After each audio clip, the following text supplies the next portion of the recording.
$500,000. That's how much my naivety cost me. But that money was just bait. My revenge was so calculated that by the time I was finished, the scammers were begging the police for protection. This is the story of how I became their nightmare. I was a software developer with 15 years of diligence and a $500,000 nest egg. I wasn't greedy, just ambitious. I wanted my money to work harder, faster. This ambition made me the perfect target for Apex Global Capital. Their marketing wasn't flashy, it was sophisticated, looking like a historic, legitimate bank. Their pitch was an exclusive, low volatility fund using proprietary AI. It sounded like the future, and it looked flawless. If you enjoy hearing real stories of high stakes drama, revenge, and how ordinary people fight back against impossible odds, hit that subscribe button right now. You won't want to miss how the rest of this unfolds. The scam was terrifyingly professional. I had multiple video calls with portfolio manager Mr. Charles Stevens. He was the epitome of Wall Street success: sharp suit, deep voice, and financial jargon mastery. He didn't rush me. He vetted me, even running fake KYC checks and providing bogus third-party reviews. He played the long game, patiently answering my detailed questions for 2 weeks. It was a slow, deliberate seduction of my logic. I started with a $20,000 wire transfer. 3 days later, their custom dashboard showed a $1,500 return. It felt real. The dashboard was magnificent, climbing steadily. Stevens called it a warm-up. Blinded by the initial success and my own overconfidence, I liquidated my retirement savings. The final transfer was $480,000. $500,000 gone in 2 swift clicks. 4 days later, the reality hit. The website, Apex Global Capital Com, returned a 404 error. Charles Stevens' line went straight to voicemail. Everything, the custom dashboard, the live charts, the professional facade, vanished. My future, my security, all vaporized. I spent 3 frantic days calling the police and the FBI. The consensus was chilling. Common international wire fraud, chances of recovery are near zero. They saw a statistic. I saw the ruin of my life. Sitting there staring at the blank screen, my despair curdled into pure, icy fury. They thought they stole from a naive coder. They were wrong. My revenge, a surgical, calculated response to their arrogance, was born. If law enforcement wouldn't help, I would handle this myself. I opened a fresh terminal window, ready for war. The initial shock wore off and was replaced by a crushing silence. It wasn't the silence of peace, it was the silence of a void, of $500,000 gone. For 3 nights, I barely slept. I kept trying to find a hidden backup of the Apex Global Capital site, running reverse image searches on Charles Stevens, and tracing the now dead domain name. Nothing. It was a digital ghost town. This wasn't just a financial loss, it was a profound psychological defeat. They had outsmarted me, a highly skilled software developer, using basic confidence tricks wrapped in an expensive-looking bow. The most humiliating part was the realization of how deeply professional and cold-blooded the operation was. They didn't even leave a breadcrumb. They were so confident, so arrogant in their ability to disappear, that they considered me, the victim, utterly irrelevant the moment the money transferred. And that's where they made their first fatal mistake. They misjudged the personality they targeted. I am not the type of person who just takes a loss and moves on. I am a problem solver. I am the kind of man who reviews every line of code, every system log, until the bug is not just found, but completely eradicated. My focus shifted completely. I stopped begging the police and the FBI to help. They offered platitudes, not action. It's out of our jurisdiction. Lack of resources. We need tangible physical evidence. I realized the system wasn't built to catch ghosts on the internet. It was built to handle local issues. This was now my jurisdiction. I established a new routine. I shut down all personal social media and created a secure, isolated operating environment, a digital fortress designed purely for this investigation. This wasn't about coding a new app. It was about ethical hacking, surveillance, and deep digital forensics. I wasn't driven by rage anymore. Rage makes you careless. I was driven by cold, analytical necessity. I started reviewing every single point of contact, treating the entire timeline like a server breach log. The initial email, the IP addresses of the video calls, the exact time the domain was registered, and the precise moment it was taken down. I found that their communication protocols were tight, using VPNs and encrypted messaging services. But I knew one truth about sophisticated scammers. They always get comfortable. They use automated systems for the bulk of their work, and automated systems leave predictable patterns. The key to my breakthrough came from a completely unexpected place: the video calls. Charles Stevens was meticulous, always presenting a neutral, blurred background to hide his location. But in one of our final calls, the one right before I wired the big sum, he made a subtle, critical error. When he casually leaned over to grab a glass of water, the light briefly shifted on his desk. For a split second, I saw a framed motivational poster reflected in the glass of his water pitcher. It was too fast to read, but I logged the geometry and the color palette. Using high-resolution screenshot analysis and cross-referencing with corporate motivational posters popular in rental office spaces in major metro areas, I began to narrow down the potential physical locations. It was a tedious, mind-numbing process of elimination, cross-referencing office supply catalogs with commercial interior design photos. After a week, I found a near-identical match, a mass-produced poster sold by a national office furniture chain, often used in short-term leased executive suites. This gave me a tiny geographical window: 3 major cities where this chain operated extensively and where Apex Global Capital had claimed to have remote support offices. It was a massive leap from a 404 error, and it was the first solid piece of physical evidence that the FBI would have dismissed as irrelevant. For me, it was everything. It told me they weren't in a bunker in Eastern Europe. They were operating right here, feeling safe and untouchable. They had a physical location, and I was going to find it. The hunt was officially on. Having narrowed the location down to 3 major metropolitan areas based on that single, accidental reflection in the water pitcher, I knew I needed a digital scalpel, not a blunt instrument. 3 cities is still a world away from a single office suite. My previous efforts focused on their front end, the polished website, the fake dashboard. Now I drilled into the invisible infrastructure, the digital dirt under their fingernails. Sophisticated scams rely on multiple disposable services: temporary domains, burner phones, and proxy payment processors. I had to find the link that wasn't designed to be disposable. My key was the initial wire transfer of $500,000. I couldn't see the final receiving bank. That was heavily protected, but I could trace the intermediate banking routes. Every transaction, even a fraudulent one, leaves a faint echo in the financial network. I cross-referenced the unique routing numbers used in my transfer with known databases of payment gateways and shell corporations. It was like searching for a single grain of sand on a vast beach, but I was looking for the sand that carried trace elements of their setup. After days of methodical work, a connection surfaced: a niche, heavily obscure third-party service they used, not for receiving the bulk of the scam money, but for managing the minor operational expenses, things like the initial small hosting fee for that beautiful fake dashboard.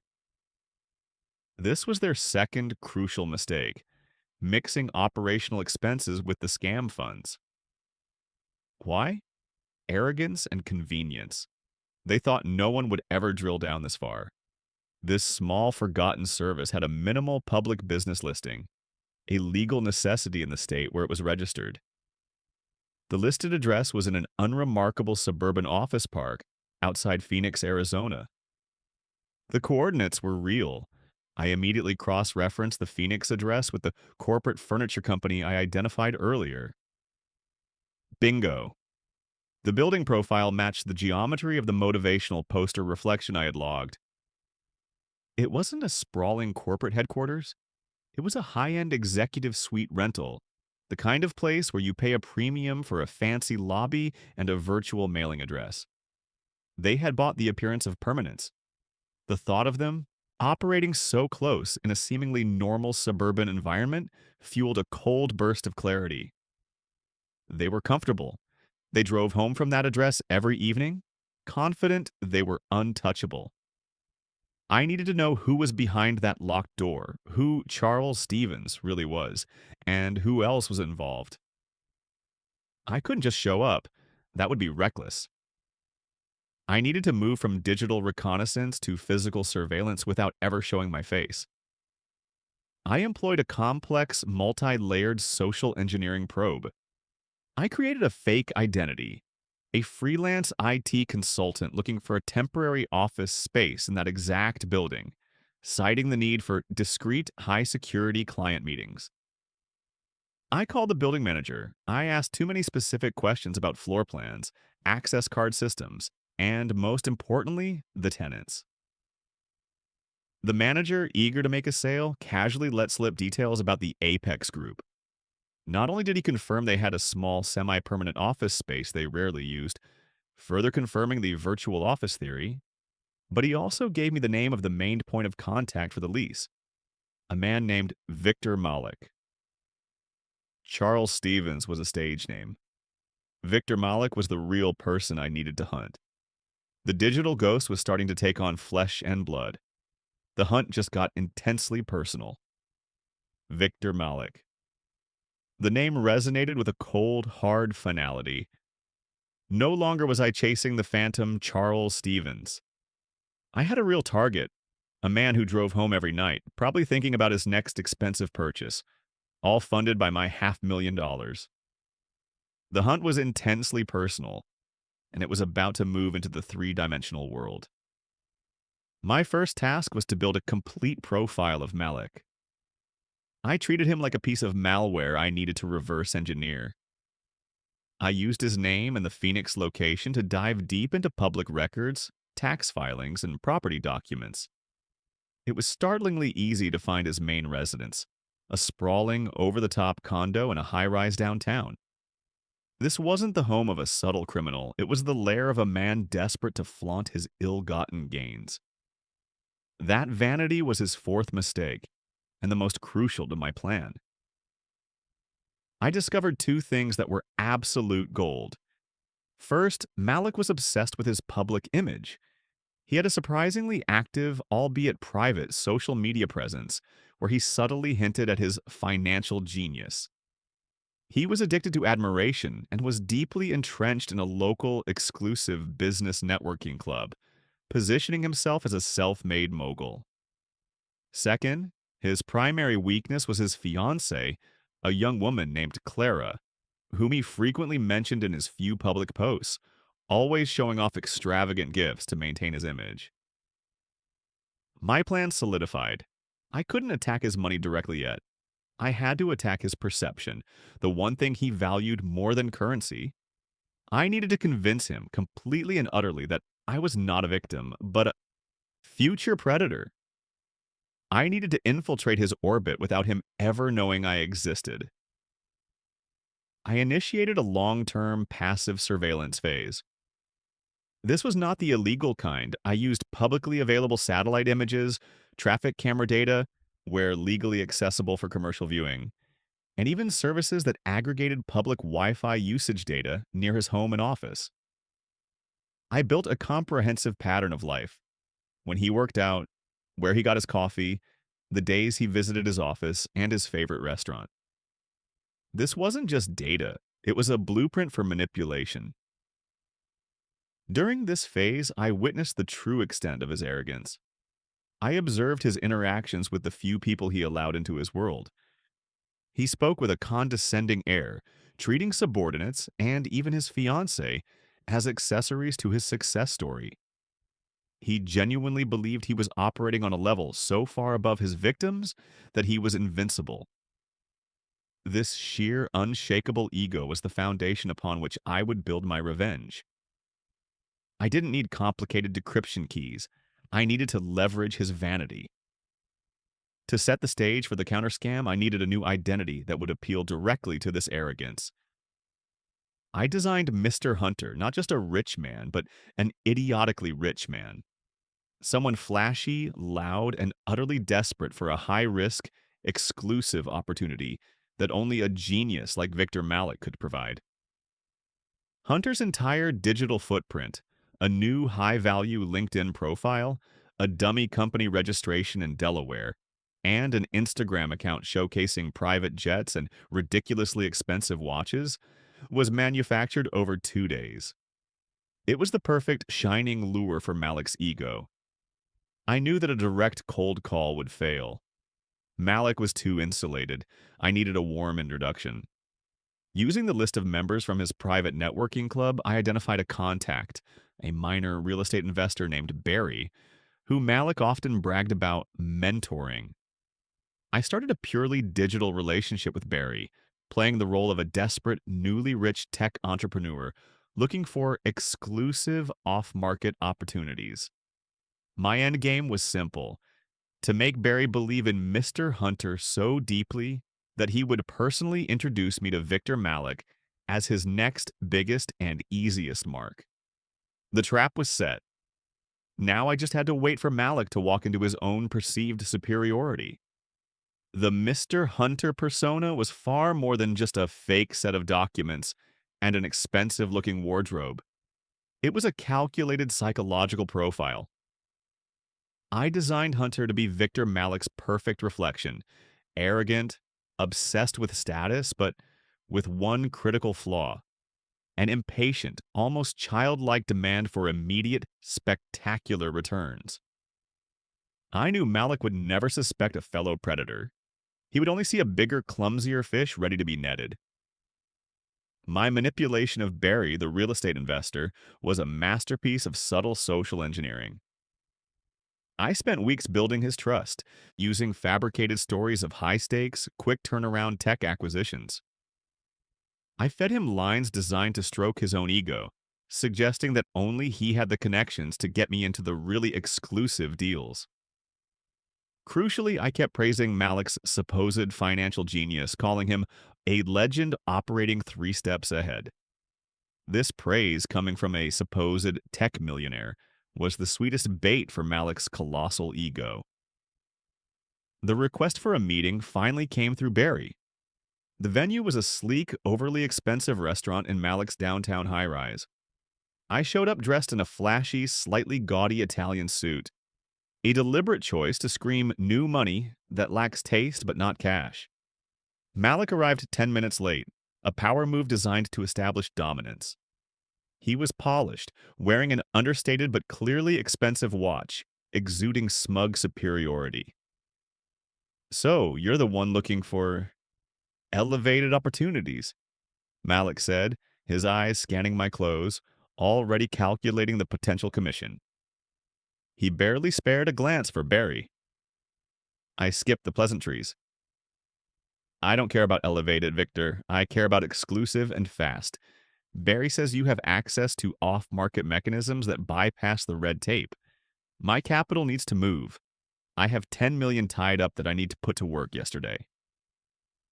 I played the role of the entitled idiot perfectly, making sure every word was slightly condescending and focused entirely on the size of my theoretical portfolio. Malik visibly straightened.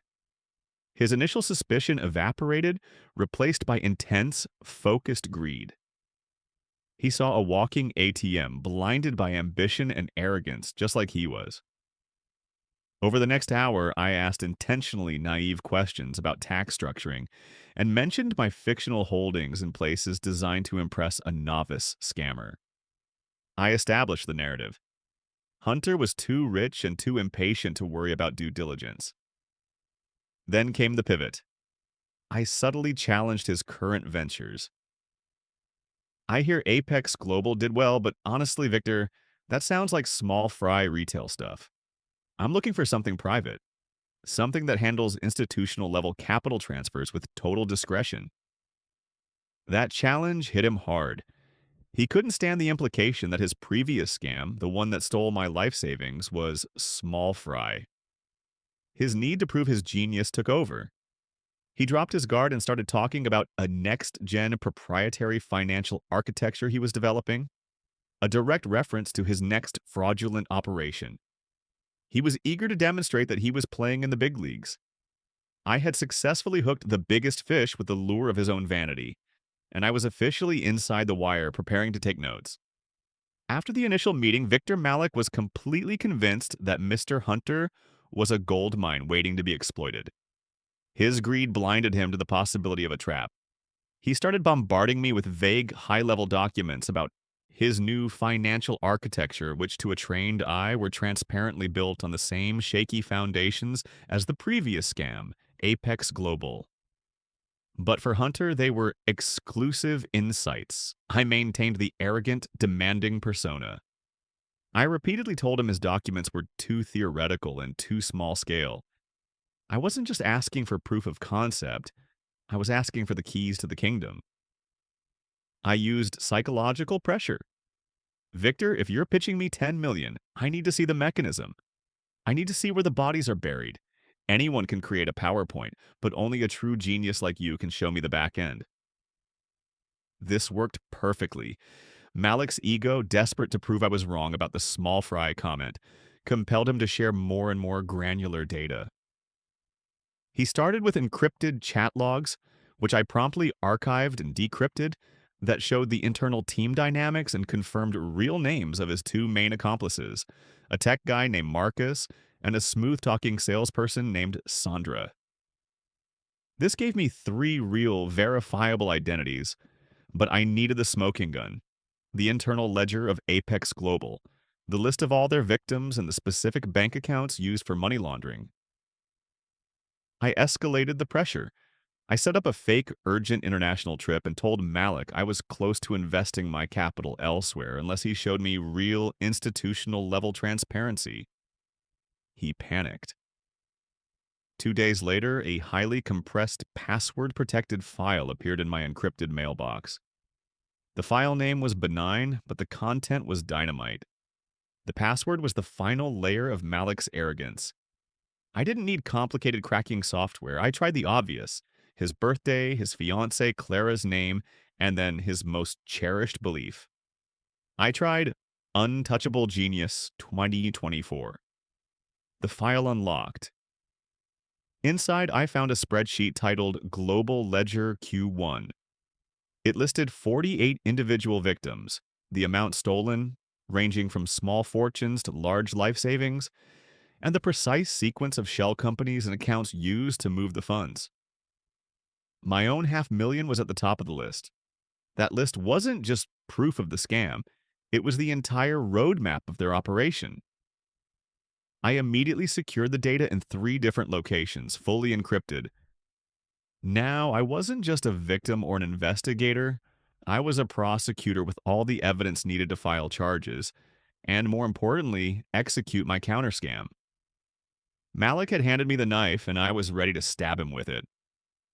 With the global Ledger Q1 spreadsheet secured, my strategy shifted from evidence gathering to theatrical execution. I had the what and the who. Now I needed the where and the when. A single moment where Victor, Marcus, and Sandra would be completely exposed. I needed a setting that screamed exclusive deal to them and public scandal to everyone else. I proposed the biggest transaction yet: an initial commitment of $1 million in certified checks, plus a roadmap to transfer an additional $5 million within the next week. The catch? I insisted on a face-to-face meeting at a high-visibility, secure location to finalize the sensitive paperwork, using the Mr. Hunter persona's paranoia as an excuse. I chose the Grand Lux Hotel's penthouse conference room, a venue known for its discretion, but, crucially, one that required passing through a highly public, ornate lobby. I booked the room under my fake company name, ensuring everything looked legitimate. Victor predictably ate it up. $1 million walking through the door meant a massive commission for him. His greed completely overshadowed any residual caution. He agreed to bring both Marcus to handle the tech details and Sandra to smooth over the contract terms. The entire core team was set to walk into my trap, but simply ambushing them wasn't enough. I needed witnesses, authoritative ones. My plan was to turn a private transaction into a press event without the criminals knowing. Using another fabricated persona, I reached out to two major financial investigative journalists, one from a respected national newspaper and one from a popular online business news outlet.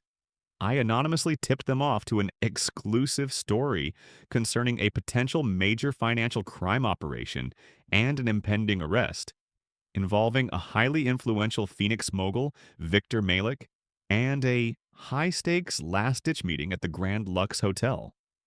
I sent them just enough non-incriminating technical details about the previous Apex global operation to establish credibility, but I never sent them the actual ledger. I simply promised they would want their cameras ready at 3 p.m. the following day. The final layer of security was digital. I prepared an automated script, a dead man switch. I pre-uploaded all the evidence, the ledger, the names, the wire transfer routes, to a secure public-facing server. The script was set to trigger a massive simultaneous blast of this evidence to the FBI's tips line, the journalists I had contacted, and a public whistleblower website the moment I sent a single specific text message from my burner phone.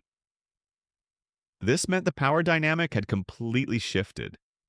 Malik thought he was walking in to pick up his $1 million payday. In reality, he was walking into a self-destruct sequence that I alone controlled. If they tried to pull a fast one, or even if they just got suspicious and walked away, the press and the authorities would still receive the full evidence package. The trap was zero risk for me and 100% certain destruction for them. 0 hour was set for 3:15 p.m. tomorrow. The wait was the hardest part, but the anticipation of justice was a far stronger high than any financial gain could ever be. The day of the meeting felt less like a business appointment and more like the final nerve-wracking round of a high-stakes chess game. I arrived at the Grand Lux Hotel an hour early, settling into the corner booth of the ground floor cafe, the perfect vantage point to observe everyone entering the lobby. The two journalists I had tipped off were there, looking discreetly professional, setting up near the water fountain, their bags casually placed to conceal their equipment. At 3 p.m. exactly, the targets arrived. Victor Malik led the trio, looking like a caricature of success, a custom suit, a victorious smirk, and a sense of absolute invincibility. Marcus, the tech specialist, was nervous, constantly checking his phone. Sandra, the smooth talker, was the only one who showed a flicker of professional caution, her eyes scanning the lobby, but her greed was clearly overriding her intuition. They were a walking embodiment of my $500,000. I watched them ascend to the penthouse conference room. 5 minutes later, I followed. Stepping into the room, I immediately resumed the role of the entitled Mr. Hunter. I had laid out a set of thick, impressive-looking but ultimately blank legal documents on the polished mahogany table. In the center, sitting in a briefcase, was the supposed $1 million in certified checks, actually just cut up newspaper, but the weight and look were right. "Gentlemen, Sandra." "Glad you made it," I said, not standing up, forcing them to come to me. I noticed Victor's eyes immediately lock onto the briefcase. The look in his eyes wasn't just greed, it was hungry desperation. This confirmed my initial assessment. He needed this money badly for his next scheme. We went through the motions for 15 agonizing minutes. Malik prattled on about synergy and architecture. Sandra read the fake contract terms with a serious face. Marcus sat by, looking out the window, occasionally muttering tech jargon. All three were performing for the $1 million. Then I stopped Sandra mid-sentence. Enough, I said, my voice dropping, losing every trace of the fake Californian arrogance. My demeanor shifted from pompous client to ice-cold prosecutor. The change was so instantaneous and absolute that it silenced them completely. Victor frowned, his victory smirk twitching. "Excuse me, Mr. Hunter? Is there a problem with the terms?"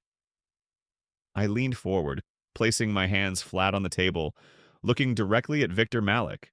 Not Mr. Stevens, not the genius, but the thief who stole my life savings. "The problem, Victor, is the terms of your life right now."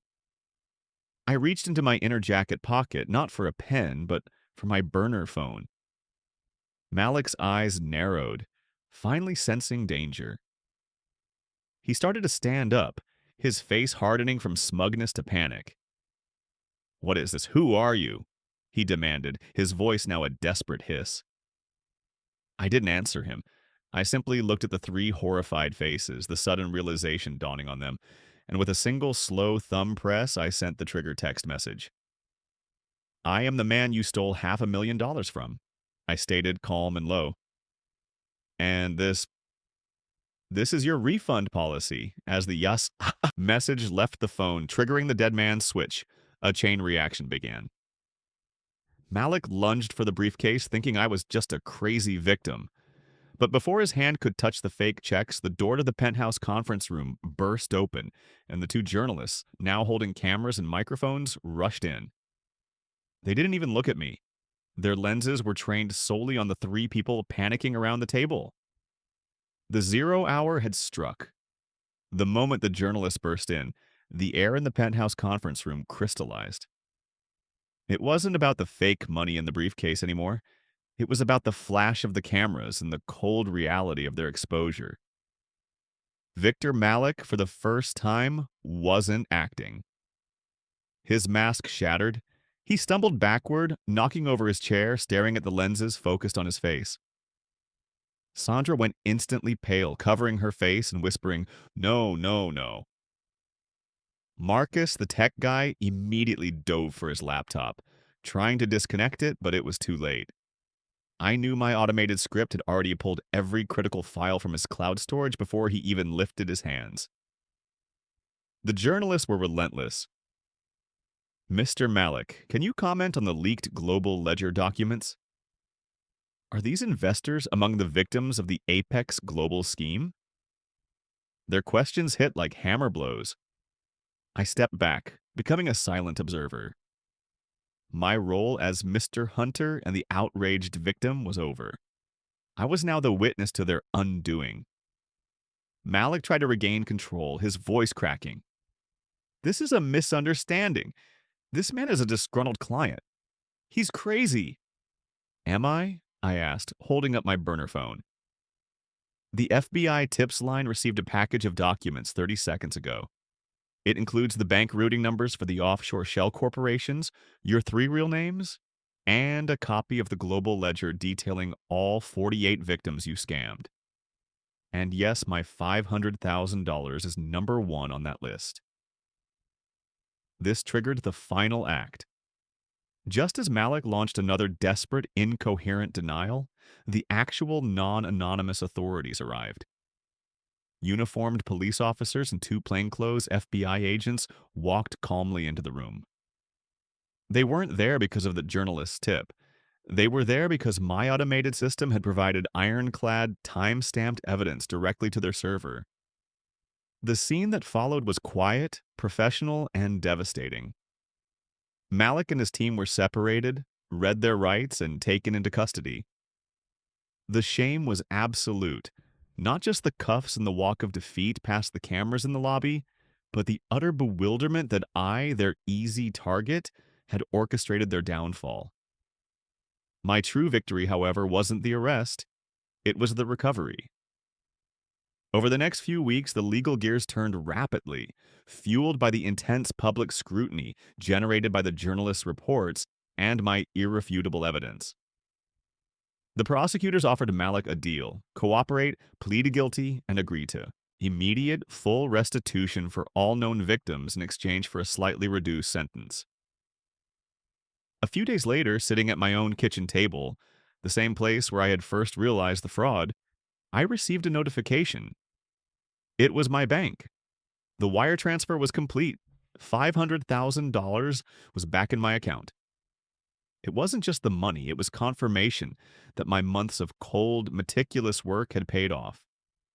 The feeling was not one of wild celebration, but of deep, quiet satisfaction. Justice, delivered cold and professionally, was the sweetest revenge. The final wire transfer was the closing chapter on the worst mistake of my life. The money was back, but I was not the same man who had been duped months earlier. The easygoing investor was gone, replaced by a cold, analytical security expert. My revenge wasn't just about the $500,000. It was about the skill set I developed while dismantling Victor Malik's empire. The public exposure I orchestrated created a massive vacuum in the cybersecurity consulting world.